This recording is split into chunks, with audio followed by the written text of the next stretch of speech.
Fashion represents who you are. Everyone's heard this, right? Your choices about your clothes give people an instant jump start on who you are, your interests, your personality, how approachable you are. Fashion choices give you confidence. A well-selected outfit is like armor. Okay, so here's the deal. I don't think that any of that is actually true. There is something that ties fashion to a person's identity, and I've been thinking a lot about what that something could be. Firstly, though, I need to do a takedown of pretty much all personal style writing for the entirety of human history. Almost all writing about personal style, all the videos about personal style, podcasts about personal style, like all this media that is meant to instruct or inspire you about how to dress feels the need to justify itself up front.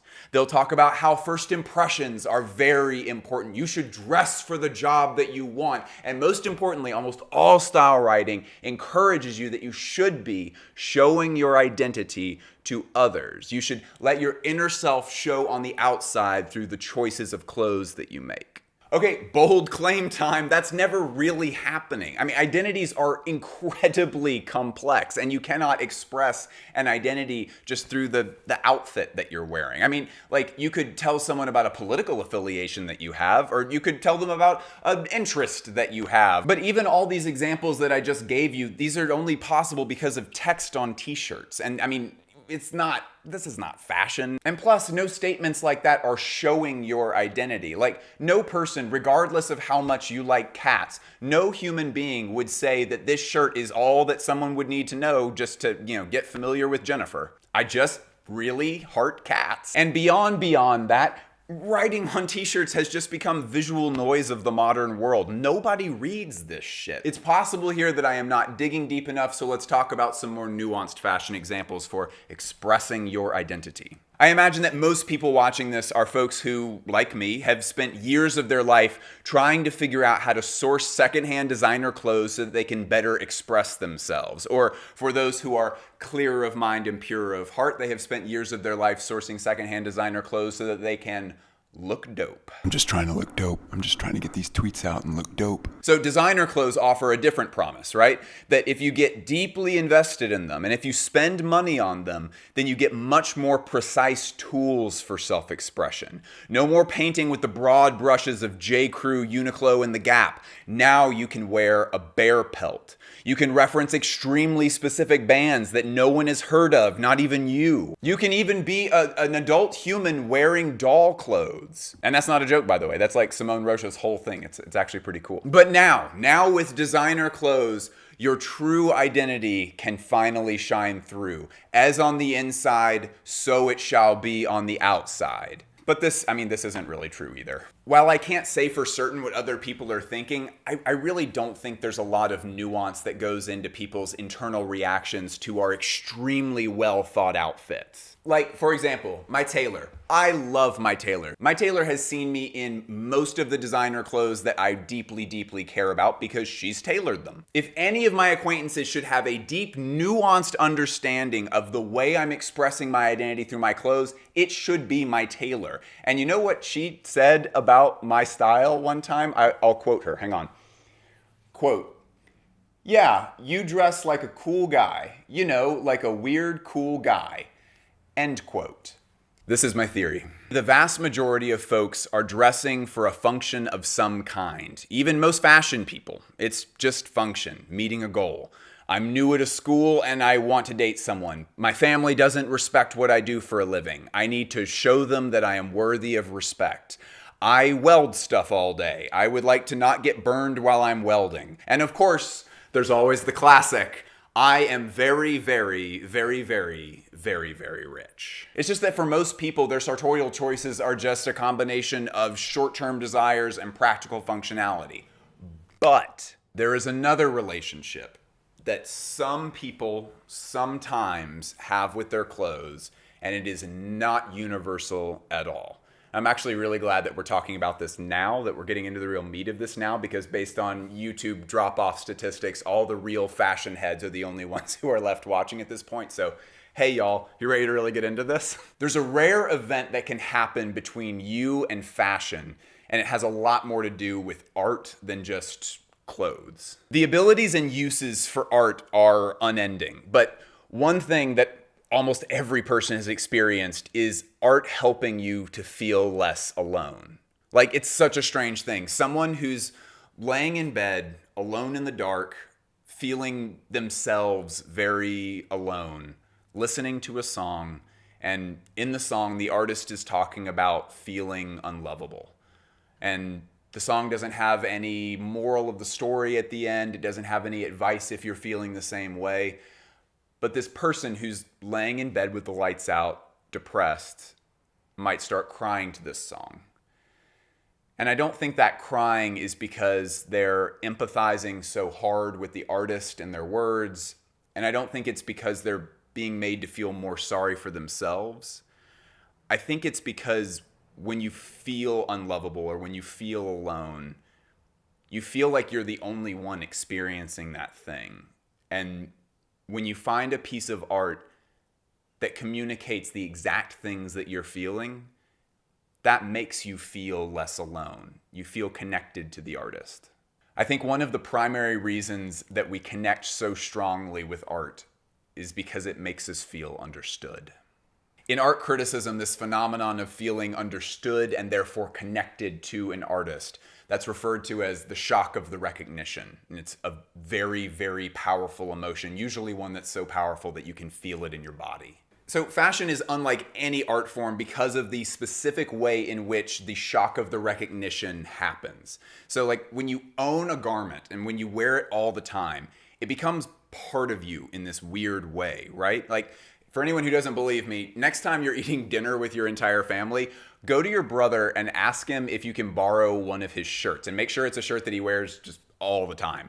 Before you even have a chance to sit down, someone is going to be like, "Why are you wearing your brother's shirt?" And that shirt isn't telling anyone anything about your brother's identity or his personality or anything goofy like that, but it is an accessory of his identity, right? And we can even experience this with ourselves. Like, there's a shirt that I wear in videos all the time. I probably wear this shirt around 3 times a week. I mean, my friends and my family all recognize this shirt. They very much know that to be Bliss's shirt. And I do feel very much myself when I'm wearing that shirt.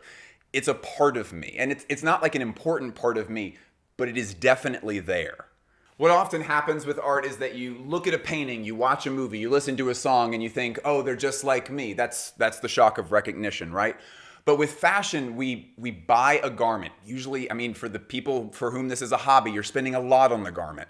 And you try the thing on, you get used to it, it sort of becomes a part of your life. And then you look in the mirror and you say, what I'm looking at is me. But we know that part of what we're calling me, that's born of another person, and that's the designer, right? And so it's not like normal art where I'm looking at something that's outside of me and saying, oh, I see a piece of myself in you. It's that I'm looking at myself and saying, I can see a piece of someone else in myself. And that shock of recognition is very, very different. Maybe you've always been there. How have I not noticed you? It's kind of used as a joke, but I think there is a real reason that people often refer to Rick Owens as dad. The shock of recognition for fashion specifically creates this kind of bond that feels like it's not, but it feels almost familial. I kind of thought this video was going to be about personal style. Are we still talking about that? Not anymore, Chief. We're going much deeper now. Okay, big thesis time, big statement time. Let's stop all the other tabs. Let's bring it back in. Let's turn the phone off. Come here with me. The way that fashion designers create this unique kind of shock of recognition is by designing prototypes of hypothetical people. These are dreams of people, aspirational ideas of what a person could become. That's what I often call world building. And occasionally I'll have viewers reach out to me and ask what that means, so we're briefly going to go over what fashion world building actually is. Fashion designers, the good ones at least, are not simply designing a jacket. They are designing a whole world that the jacket and its wearer occupy. We'll stay on Rick Owens here because he's honestly one of the best fashion world builders who's ever lived. Let me ask you something. Who is the prototypical Rick Owens person? The person who wears all Rick Owens all the time. What are their interests? What does their life look like? I don't think it's a stretch to say that the brand creates a world where its subject is creative but disciplined. They're probably sober, yet they seem to be at parties all the time. They're intimidating on some level, but they exude a lot of warmth when you speak to them. They're probably soft-spoken, but like shockingly wild art is everywhere around them. But they can appreciate restraint and grace. Travertine, concrete, alpaca, nylon, Venice, Italy, Paris, France, Skid Row, Los Angeles. Does that all sound about right? Is that kind of the Rick Owens person? So for some people, and in the case of Rick Owens, I would think it's a lot of people, what I just described is the ultimate aspiration of what they want their life to become. And so, yes, it's often talked about in a very cynical way, but there is an element of buying a Rick Owens piece where you are buying into the idea of the life that Rick has, the fictional life that Rick has constructed through his brand and his work. But when you do that, when you buy the piece and you start to wear it all the time, when it becomes a part of your life, what happens? This really cool thing happens where you start to complicate the aspiration. That world is not simply one that you visit for the duration of a movie or for the length of a song and then the spell is broken. The fictional world that Rick Owens built is now a world that you're occupying and turning into a real, non-fictional human life. Clothes are not armor. Clothes are not expressing your true identity. Most of the time, clothes are just a minor decision that you're making in the morning. But sometimes, just occasionally, there's a shock of recognition between you and a designer that you've never met. And all the messiness and all of the beautiful imperfections of you as a person, those become collaborative contributions to a creative process. And that's a really special thing. If you made it this far, thanks so much for sticking with me. Thank you, as always, for joining me. If you're not subscribed, you should subscribe. We sit here and we think about clothes and fashion and runways as art all day long. If you get a lot of value out of this content, if it's something that you use in your life, if I've made you think about things a whole lot, if I've changed your perspective on something, I'd ask that you support the channel on Patreon so that we can continue to run it. This is my full-time job, and don't tell my parents, but there is no backup plan. So if you really love it, if you really do feel like you get value out of it, please support it. See you next Monday at 11 a.m. Eastern Standard Time. Peace.